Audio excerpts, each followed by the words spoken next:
Fue Adolfo Suárez quien presentó a la conocida vedette a Juan Carlos I. La leyenda de los encuentros grabados se ha reactivado esta semana al conocerse el número de la cuenta bancaria en la que Bárbara Rey recibió supuestamente dinero para mantenerla callada. Hace unos cuantos años, la vedette y presentadora Bárbara Rey, cuyo verdadero nombre es María Margarita García García, Totana, Murcia, 2 de febrero de 1950, protagonizó uno de los episodios más oscuros en la complicada trama de las supuestas aventuras amorosas del hoy rey emérito Juan Carlos de Borbón. Un tema del cual en España siempre se ha hablado, pero siempre se ha preferido identificar a los dos protagonistas sin nombre concreto, sino con calificativos como el rey y la vedette, o bien Bárbara Rey y una alta personalidad del Estado. La historia de Bárbara Rey con el monarca comenzó a principios de la transición.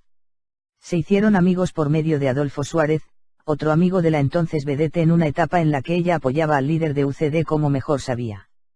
Suárez, que había sido director general de Radiodifusión y Televisión, impulsó su salto a la televisión cuando Valerio Lázaro la llamó para presentar en TVE la gala especial de Nochevieja de 1975, junto a Agatha Liz, Paca Gabaldón y Didi Sherman.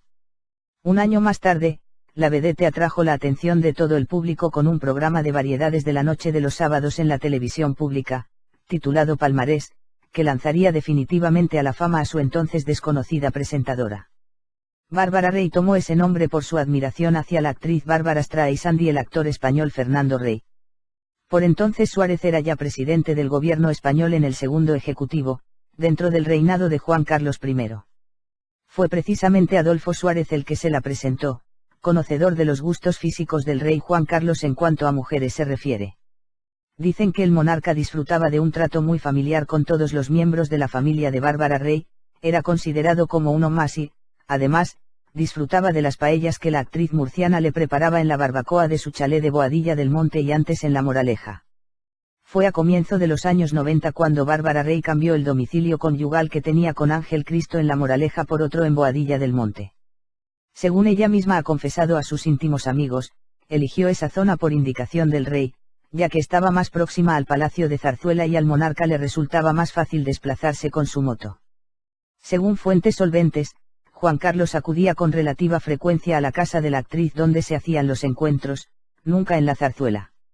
La relación, iniciada a comienzo de los años 80, continuó de manera intermitente a lo largo de muchos años, hasta que un buen día, en el mes de junio de 1994, don Juan Carlos, con frases amables, le hizo saber que la historia había acabado. Pero Bárbara no estaba dispuesta a pasar página tan fácilmente. Para lo cual disponía de todo un arsenal de grabaciones y fotografías obtenidas en varios encuentros. Por alguna razón desconocida, la vedette siempre había tenido la afición de dejar constancia de las conversaciones privadas con sus parejas. A primeros de marzo del año 2000, en el programa Crónicas Marcianas, salió en antena la grabación de una discusión entre ella y su exmarido, Ángel Cristo, que su hija Sofía puso vía telefónica a los telespectadores. La intención de Sofía Cristo era hacer quedar mal a su padre, que en la cinta, sin que se supiera a santo de qué, insultaba a Bárbara diciéndole a grito pelado que era una puta. Pero consiguió el efecto contrario cuando el domador de tigres en decadencia, presente en el plató, soltó un lastimoso: si esta señora ha sido capaz de chantajear a uno de los hombres más importantes de nuestro país, ¿cómo no va a tratar de destruir a un pobre y humilde hombre de circo como yo? Al parecer, la discreción no ha sido nunca uno de los mejores atributos de Juan Carlos de Borbón. Con su supuesta amante hablaba sin tapujos de todos sus problemas, incluyendo aspectos íntimos sobre la reina. Era el hijo mayor de Bárbara Rey, Angelito, el que se encargaba de realizar casi todas las grabaciones de audio y las fotografías al rey. Según fuentes de total solvencia, no había grabaciones de vídeo, solo había grabaciones de voz y múltiples fotografías tomadas en el jardín de la casa de Boadilla. Hay que situarse en el tiempo y observar que por esas fechas las grabaciones de vídeo eran muy escasas y hasta el CNI, entonces CSID, tenía en sus archivos una fonoteca donde grababa las conversaciones de voz de los principales actores de la vida pública española y no una videoteca. Durante esos años de placentera relación, las atribuciones mensuales que Bárbara Rey recibía de los fondos reservados del Ministerio del Interior rondaban entre 1 millón y 2 millones de pesetas. Más tarde fueron ingresados en una cuenta bancaria en Luxemburgo.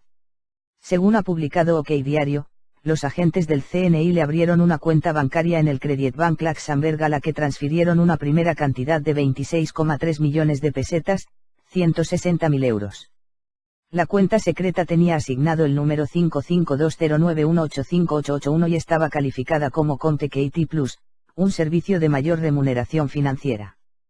Para ocultar la identidad de los verdaderos beneficiarios, figuraba a nombre de la firma comercial WK Dibyapur, una sociedad offshore constituida en un paraíso fiscal. Sin embargo, los ingresos se cortaron cuando la relación se interrumpió y fue cuando ella intentó llegar a un acuerdo indicando que tenía material gráfico y audiovisual complicado para los intereses de la Casa del Rey. La operación la llevó personalmente Manuel Prado y Colón de Carvajal, el gran amigo financiero del rey Juan Carlos, fallecido en 2009 en Sevilla y cuyas memorias tituladas Una lealtad real, que iban a ser publicadas por la editorial del exministro del Partido Popular, Manuel Pimentel, no salieron finalmente al mercado, ya que los libros editados fueron guillotinados en lo que se define en el argot literario como el molino. Dicen que cuando los cómplices que ayudaron a Bárbara Rey en la operación que tenía previsto hacer, vieron y escucharon algunos ejemplos de lo que tenía grabado, se asustaron de la sangre fría de la vedette. Bárbara le echó imaginación y se inventó que había recibido un paquete en su casa, con algunas copias del material gráfico. Lo único que hizo ella, según su versión, fue entrar en contacto con la persona correspondiente para avisarla del peligro. Quienes han escuchado las conversaciones dicen que lo verdaderamente preocupante son las palabras, como si nada pasara, del monarca sobre cuestiones de política nacional y, muy especialmente, algunas frases relativas a los sucesos del golpe de Estado del 23F. Según una versión muy distinta, la gravedad de las confesiones del rey a la vedette era, sobre todo, por la imagen frágil que transmitía en lo referido a su estado anímico. Por otro lado, también había material gráfico abundante. Se trata de recuerdos de mi vida privada. No tenían ningún objetivo, según declaró en su día la vedette al autor de este reportaje, entre los cuales estaban fotos amateurs hechas por su hijo Ángel desde el jardín, mientras la pareja disfrutaba de una paella. Pero además se supo que, desde 1993, asesorada por un proveedor de materiales de espionaje, en su chalet de Boadilla del Monte había montado todo un nido de vigilancia que disponía de una cámara de vídeo camuflada en las cortinas del dormitorio. La artista había comprado un equipo de grabación a su amigo Antonio Durán, el dueño de la famosa tienda del espía, que se lo instaló en un lugar oculto de su casa para que nadie lo notara. Y había hecho copias de los materiales grabados que tenía repartidas supuestamente tanto en España como en el extranjero, guardadas en una caja fuerte en Luxemburgo, donde tenía instalado su paraíso fiscal. Entre sus cómplices se encontraba Ramón Martín Ibáñez, quien entró en escena encarnando a quien da la cara como supuesto chantajista para solicitar nada menos de 12.000 millones de pesetas. Pero el montaje no funcionó. Ya no se fiaban de ninguna manera de su palabra. Ante la negativa de Prado de negociar, la vedette intentó ponerse en contacto directamente en el rey, pero no lo consiguió. Y en los tiras y aflojas del asunto, los cómplices acabaron quedando fuera de la negociación, pero Bárbara Rey se salió finalmente con la suya. Todo parecía que entraba en vías de solución gracias a un programa de televisión española que arregló el entonces director del ente, el castellonense Jordi García Candau, luego director general de la Televisión Pública de Castilla-La Mancha con José Bono, y que hizo volver fugazmente a Bárbara Rey a la fama de la pequeña pantalla. El 4 de noviembre de 1994, Bárbara Rey regresó inesperadamente a la pequeña pantalla como presentadora vedette del programa de variedades Esto es Espectáculo, en la primera cadena de la televisión estatal, en un día privilegiado y a una hora estelar. Tras 17 años de ausencia televisiva, pocos se acordaban ya de lo grave que sonaba ante las cámaras la voz de la artista. El 23 de febrero de 1996 la vedette padeció una extraña enfermedad en medio de la grabación del programa Esto es Espectáculo.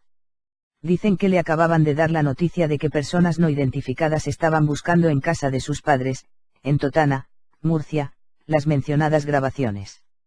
La preocupación principal de Zarzuela seguía siendo recuperar el material comprometedor. Debido a lo delicado el material del que se trataba, sobre todo en el ámbito político, la Casa del Rey informó al entonces CSID, hoy CNI, cuyos espías se encargaron el asunto mano a mano con Manuel Prado y Colón de Carvajal, por entonces presidente de honor del Parque Temático Urbano Isla Mágica, en la isla de la Cartuja de Sevilla. Dicen que Prado, implicado también en el caso de Javier de la Rosa, dudó de Bárbara desde el primer momento, convencido de que lo había hecho ella misma. Los miembros del CSIC llegaron a un principio de acuerdo con Bárbara Rey, tenían que visionar el material para ver si este era verdadero y cuantificar la importancia económica. Para ello le entregaron un maletín para que Bárbara depositara allí el material. Las llaves las tenían ellos y la actriz solo tenía que entregárselo. ¿Cuál fue su sorpresa cuando depositó el material, y al cerrar el maletín comenzó a salir humo de él? Los miembros del CSIC habían incorporado un material químico dentro de la maleta, para eliminar y destruir todo el material conforme se introdujera en él. Al ver salir humo y ante el temor de que fuera una bomba, Bárbara Rey arrojó corriendo el maletín a la piscina de su casa de Boadilla, donde permaneció en su fondo casi una semana. Afortunadamente para ella, la actriz tenía otra copia de seguridad guardada en una caja fuerte de Luxemburgo, bajo clave de 18 dígitos. A partir de entonces todo empezó a ir mal, sobre todo cuando no le renovaron el contrato en televisión. El programa desapareció de la parrilla por falta de audiencia y Bárbara, muy enfadada, empezó de nuevo a presionar otra vez exigiendo un aumento de la asignación mensual. Algunas personas aseguran que lo que de verdad quería la vedette era volver a estar en la tele, satisfacer su ego, pero los encargados de negociar con ella no lo entendieron así. El asunto se complicó sin remedio desde la primavera del año 1996. Ya al comienzo de 1997 se puso en marcha la fase más dura del supuesto chantaje. Así, Bárbara Rey se entrevistó a finales de enero de ese año con el exbanquero Mario Conde para facilitar al expresidente de Banesto la información que la actriz calificaba de comprometedora. Durante el encuentro, Bárbara Rey manifestó a Conde que había sido presionada por Manuel Prado para que no se difundiera lo que ella sabía y que había sido vetada en todos los medios de comunicación. El exbanquero, condenado a prisión por los casos Argencha Trust y Banesto, aseguró en su día que, tras la entrevista, se limitó a informar a los afectados, pero que nunca vio ni adquirió el material. Fuentes solventes dicen que la actriz hizo escuchar a Conde una cinta magnetofónica de una de las conversaciones que mantuvo con la persona de confianza de Juan Carlos I. Mario Conde y Bárbara Rey se conocían desde hacía años, ya que Conde contrataba el circo de Ángel Cristo para una función de fin de año a todos los empleados de Banesto. Por otra parte, Cristina Ordovás, condesa de Ruiz de Castilla, una antigua amiga de la actriz, también señaló que Bárbara Rey le contó los hechos denunciados y que ella le recomendó que se pusiera en contacto con el policía Miguel Ángel Díez, el agente que investigó la carta bomba sin reivindicar que en 1992 hirió gravemente a su marido, Juan Goyeneche Moreno. La actriz presentó inicialmente 2 denuncias en comisaría, una, el 25 de mayo de 1997 y otra, el 1 de junio del mismo año. El motivo era el robo de 3 cintas de cassette, 5 de vídeo y 20 diapositivas, de contenido comprometido para una alta personalidad. En la denuncia, la actriz mencionaba los nombres de un tal Eladio García Suárez y el nombre de Luis Anasagasti como unas de las personas que la presionaron. Se da el caso de que algunos agentes del CSIC utilizaban habitualmente el apellido Anasagasti. En la denuncia se decía que el año anterior, cuando en su casa estaba el servicio de reserva porque el habitual se encontraba de vacaciones, 2 personas acudieron a su residencia en Boadilla del Monte y les dijeron que querían tomar fotos de la entrada y del salón de mi casa, que iban a hacer un libro sobre mi vida. El servicio accedió. Una vez en la casa, y siempre según su versión, los 2 reporteros se interesaron por otras dependencias, incluso por dónde estaba la caja fuerte. El servicio empezó entonces a sospechar y a pesar de que les ofrecieron 1 millón de pesetas para poder volver, contaron a Bárbara Rey lo ocurrido. 1 millón es mucho dinero para esta gente, usted comprenderá. A pesar de eso me lo contaron y yo puse una denuncia en Boadilla del Monte, indicó la actriz murciana en su día a este periodista.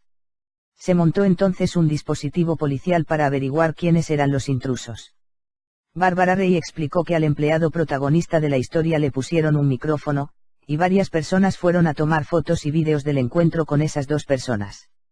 Se suponía que este empleado debía darles algún tipo de información. Al parecer, la clave para desactivar la alarma de la vivienda de Boadilla. Cuando fui a la comisaría me dijeron cosas increíbles, las fotos se habían velado, el vídeo no servía, no se había grabado la cinta porque el señor, el empleado, habría tocado un botón, que no se podía localizar a los que fueron a mi casa porque el número del móvil que le habían dado para contactar con ellos era el de una tarjeta, explicó Bárbara Rey a los periodistas. La denuncia de Boadilla fue remitida al juzgado de Móstoles. El caso se ha paralizado allí. Lo único que me llegó a decir el señor juez fue que si yo tenía algún problema, porque el día que se hicieron las fotos y los vídeos les pareció reconocer a un policía retirado. En ese intervalo, la vedette había cambiado la alarma y la cerradura de su casa. El día que me robaron, unas personas que dicen ser mis amigas me tuvieron toda la noche de aquí para allá, para que esta gente pudiera hacer su trabajo bien hecho. Me hicieron entrega del bombín de plata y después me llevaron de un lado para otro, afirmó en su día la vedette a este periodista. Al percatarse del robo de los documentos, Bárbara Rey interpuso la consiguiente denuncia en la comisaría de Tetuán, Madrid, el 25 de mayo. Yo llevaba la copia en una maleta. Tonta que fui. Viajaba a Murcia y, cuando bajamos del avión, Maritrini me dijo que le habían abierto la maleta y a mi representante también. Cuando miré la mía también estaba abierta. Solo faltaba la denuncia. Después reparé en que el avión estuvo en Barajas 1 hora, dijo. Días después hubo un segundo robo. En este caso fue su hijo el que la alertó. Fue entonces cuando interpuso la segunda denuncia. Todo se endureció poco después con una tercera denuncia, el día 13 de junio, también en la comisaría del distrito madrileño de Tetuán. En esta tercera denuncia ya se acusaba personalmente al empresario y embajador de España Manuel Prado y Colón de Carvajal de robarle casetes, cintas de vídeo y fotografías comprometedoras. Este material, afirmó ella, además de afectar a su intimidad, perjudica a una persona importante de la cual no desea en estos momentos decir su identidad. Este es el contenido íntegro de la denuncia, firmada por María García García, nombre verdadero de la actriz, y que fue desvelada por el fallecido periodista Antonio Herrero en la cadena COPE. El pasado día 25 del mes de mayo, denunció en estas dependencias un robo en su domicilio de documentación personal, la cual implica a personas importantes de este país por ser comprometedoras para ambos.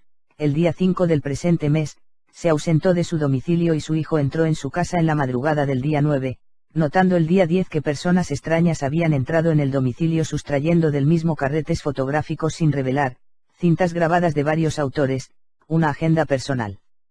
Todo esto propiedad de su hijo, 3 cintas de casete, 5 de vídeo, 20 diapositivas, todas ellas comprometedoras para ambas partes y propiedad de la declarante, especialmente relevantes para esta persona importantes de la cual no desea decir su identidad, que sospecha que las personas autores de este hecho han podido ser mandadas a su domicilio con el fin de retirar toda la documentación comprometedora para dicha persona por el señor Manuel Prado y Colón de Carvajal así como un tal Eladio García Suárez, ya que estas personas se pusieron en contacto con ella queriendo tener información de tales documentos así como involucrar a la declarante en un negocio supuestamente legal, el cual, por grabaciones obtenidas por esta persona se tiene la sospecha de que el mismo no es legal, o bien la querían involucrar aportando cheques supuestamente de ventas ilegales, para luego implicarla si la operación salía mal.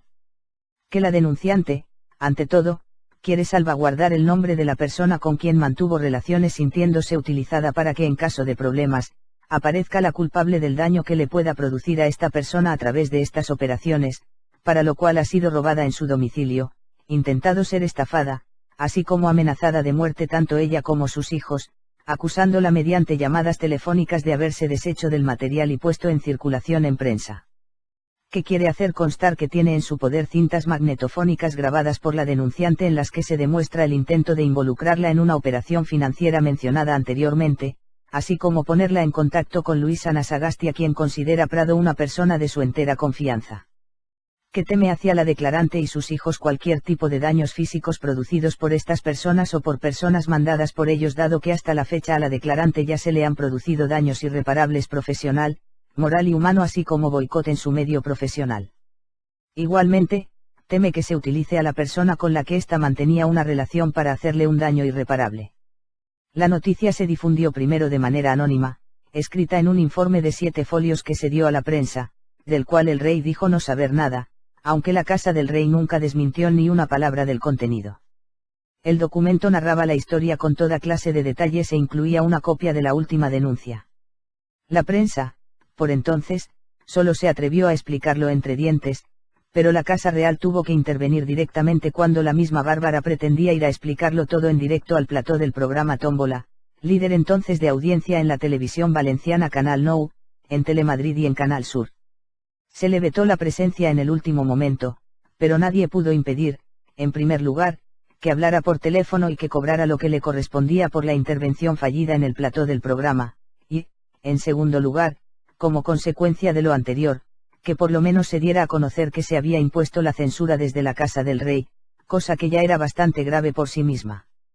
Después de aquello, las cosas finalmente se arreglaron con una nueva negociación, al parecer esta vez llevada a cabo por Fernando Almansa, el nuevo jefe de la Casa Real impuesto en su día por el banquero Mario Conde. Dicen que en lugar de una asignación mensual, se optó por comprar el material por una única suma, que se sitúa en unos 500 millones de pesetas, 3 millones de euros de ahora. Se trataba de una cantidad más que suficiente para que Bárbara no volviera a tener problemas económicos en su vida y pudiera dejar que su asunto con el rey se olvidara y reinara por siempre el olvido. Si al CNI no se les escapó ninguna copia escondida por algún cajón, esta operación sirvió para cerrar un caso, que ahora 20 años después se ha reactivado. Algunas fuentes dicen que por deseo expreso de Bárbara Rey, que busca de nuevo protagonismo. Sin embargo, la actriz lo niega y manifiesta que ella jamás se benefició de ese dinero ni tuvo a su nombre una cuenta en Luxemburgo. Unos meses después de aquellas negociaciones, salió a la venta el libro Yo entré en el CSID, escrito por Pilar Urbano. En el mismo, la autora mantiene una conversación con el jefe de seguridad del Servicio de Inteligencia al que llama Efrén Puentes y que en realidad era Andrés Fuentes. Partiendo de lo que Fuentes llama hipótesis de trabajo, le relata con todo lujo de detalles, cómo harían ellos para entrar en casa de Bárbara Rey y llevarse las cintas comprometedoras para un personaje público que tenía en su poder. El agente habla de la ausencia de perros, que tanto dificultan las penetraciones. De cómo controlarían las salidas del servicio mientras ellos penetraran en la casa. De la necesidad de entrar varias veces para poder ejecutar el trabajo. De la obligación de llevar varios reproductores de vídeo para poder visualizar todas las películas de su enorme colección. Andrés Fuentes, en su hipótesis de trabajo, explica que lo lógico sería que Bárbara Rey escondiera la grabación comprometedora en una cinta ya grabada, quizás parapetada tras una de las muchas películas de sus hijos, lo que la haría más difícil de localizar. Para darle más realismo todavía, contaba que en la supuesta penetración en la vivienda de Bárbara Rey, cuando los agentes de los grupos operativos descubrieron la grabación, la duplicaron y en la cinta original grabaron la película de Independence Day. Surge una pregunta, ¿fue todo un ejercicio teórico? Un invento del divertido y bromista Andrés Fuentes, un espía que vivió muchos años en Alemania, para que Pilar Urbano llenara 4 páginas de su libro. ¿O fue un reconocimiento, dirigido a Bárbara Rey, de lo que paso a paso había ocurrido? Hoy, 20 años después de las complicadas negociaciones de Bárbara Rey con los agentes del Servicio Secreto Español, el contenido de esas grabaciones confidenciales, registradas personalmente por la actriz en sus encuentros con gente de su entorno, incluido el rey emérito Juan Carlos de Borbón, nunca se ha revelado ni sus imágenes se han reproducido públicamente.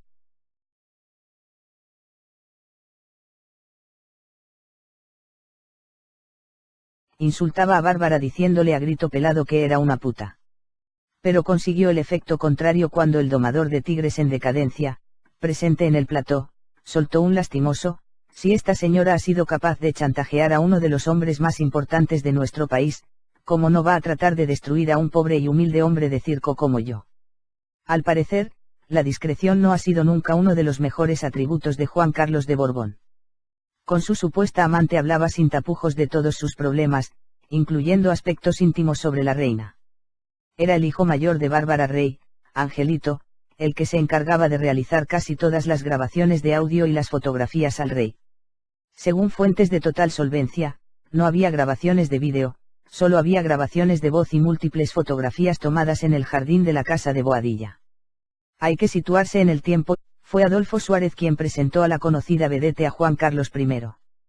La leyenda de los encuentros grabados se ha reactivado esta semana al conocerse el número de la cuenta bancaria en la que Bárbara Rey recibió supuestamente dinero para mantenerla callada.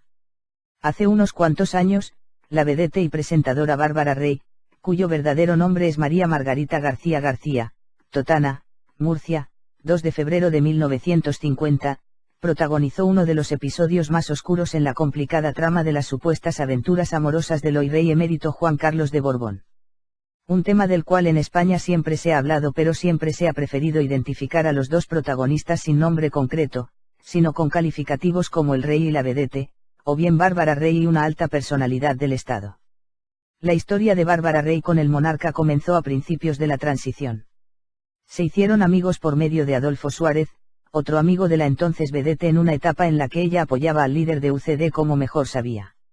Suárez, que había sido director general de Radiodifusión y Televisión, impulsó su salto a la televisión cuando Valerio Lázaro la llamó para presentar en TVE la gala especial de Nochevieja de 1975, junto a Agatha Liz, Paca Gabaldón y Didi Sherman. Un año más tarde, la vedette atrajo la atención de todo el público con un programa de variedades de la noche de los sábados en la televisión pública, titulado Palmarés, que lanzaría definitivamente a la fama a su entonces desconocida presentadora. Bárbara Rey tomó ese nombre por su admiración hacia la actriz Bárbara Streisand y el actor español Fernando Rey. Por entonces Suárez era ya presidente del gobierno español en el segundo ejecutivo, dentro del reinado de Juan Carlos I. Fue precisamente Adolfo Suárez el que se la presentó, conocedor de los gustos físicos del rey Juan Carlos en cuanto a mujeres se refiere. Dicen que el monarca disfrutaba de un trato muy familiar con todos los miembros de la familia de Bárbara Rey, era considerado como uno más y, además, disfrutaba de las paellas que la actriz murciana le preparaba en la barbacoa de su chalet de Boadilla del Monte y antes en La Moraleja.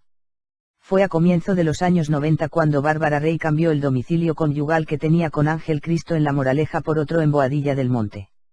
Según ella misma ha confesado a sus íntimos amigos, eligió esa zona por indicación del rey, ya que estaba más próxima al Palacio de Zarzuela y al monarca le resultaba más fácil desplazarse con su moto. Según fuentes solventes, Juan Carlos acudía con relativa frecuencia a la casa de la actriz donde se hacían los encuentros, nunca en la zarzuela. La relación, iniciada a comienzo de los años 80, continuó de manera intermitente a lo largo de muchos años, hasta que un buen día, en el mes de junio de 1994, don Juan Carlos, con frases amables, le hizo saber que la historia había acabado. Pero Bárbara no estaba dispuesta a pasar página tan fácilmente. Para lo cual disponía de todo un arsenal de grabaciones y fotografías obtenidas en varios encuentros. Por alguna razón desconocida, la vedette siempre había tenido la afición de dejar constancia de las conversaciones privadas con sus parejas. A primeros de marzo del año 2000, en el programa Crónicas Marcianas, salió en antena la grabación de una discusión entre ella y su exmarido, Ángel Cristo, que su hija Sofía puso vía telefónica a los telespectadores. La intención de Sofía Cristo era hacer quedar mal a su padre, que en la cinta, sin que se supiera a santo de qué,